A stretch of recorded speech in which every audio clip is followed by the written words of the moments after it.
Lake Tahoe.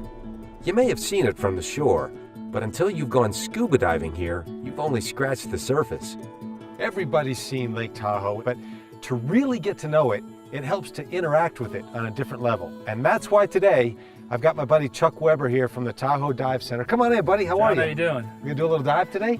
Absolutely. You're going to be turned on to an experience that is absolutely phenomenal. Chuck Weber has been scuba diving all over the world for almost 30 years. Why do you like it so much? Because I love to fly underwater. That's awesome. Now, Tahoe, obviously, Lake Tahoe, has a reputation for being clean and the visibility is good. Is that true? Absolutely. We've got a consistent 60 to 80 feet visibility year round. It's a beautiful, pristine place for classes and students. When most people think about scuba diving, they think about the ocean. But Lake Tahoe has the thing divers cherish most: visibility. And here's what I find surprising. You do this year round. Correct? It gets a little chilly, doesn't it? Well, between November and May, we wear dry suits. Okay? Then the lake starts warming up again, we can start diving wet again. Do we care about the elevation and the change in altitude when it comes to the diving? But basically, we have to compensate for altitude a little bit, and there's a theoretical depth. For example, if I were to take someone 100 feet, theoretical depth for sea level would be 130. I see. So there's an adjustment. At over 6,000 feet of elevation, the atmospheric pressure of the lake is less than that at sea level. So divers have to be extra careful. Well, what we're going to do is we're going to take a gear bag today, and we're going to go collect some cans and trash, whatever we're going to find. We've been cleaning up trash all summer long out here, and we've actually extracted probably about 20 pounds worth of stuff out of this cove. Which is a good lesson. We should reiterate. If you bring it in, take it out. Exactly. Well, unfortunately, some boaters, kayakers, they think they can leave the can in the water and it'll go away and disappear. Of course, there's scuba divers come along. It's like, okay, now we got to pick up some trash here.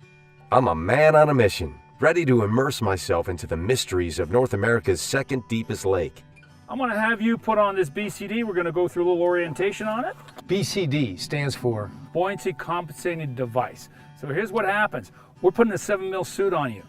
We're going to go down, play in the water. And about 10 feet, that suit's going to start compressing. And guess what? We need to compensate for that suit compression by adding air to the BCD. We want to be neutrally buoyant. We want to be swimming with the fishies. That's pretty much the BCD. What I'm going to go ahead and do now is I'm going to go ahead and assemble the kits for us, okay? And we're going to go dive. Awesome. Soon enough, I've got an air tank, a 7mm wetsuit, fins, and of course my BCD.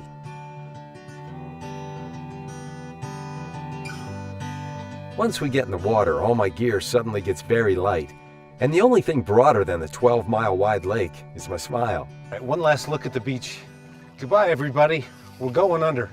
People look at Tahoe from the top, but they need to see it from underneath, don't they? It's an extraterrestrial world underneath.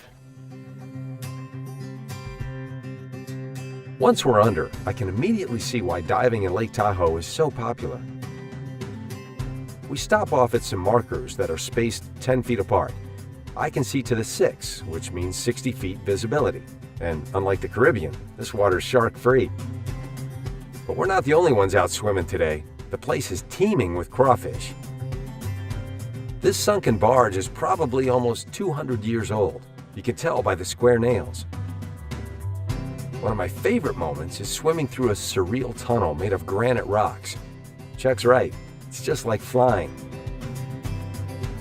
And I didn't forget my cleanup job, but Chuck's got this section of the lake looking spotless.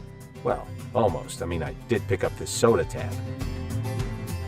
I could stay in the water exploring the cove for hours, but unfortunately the tanks are getting empty and we have to return to land. Chuck, that was awesome. Isn't that cool, man? That was awesome. And you know, it's not the salt water, so it's different. It's diving in a lake. And, yeah, so we don't have to rinse our gear after we get done, unless we get sand in it. Tahoe is an amazing lake and a unique diving experience. As the 5th largest lake in North America, there's an endless amount of underwater sights to see. You know what I say?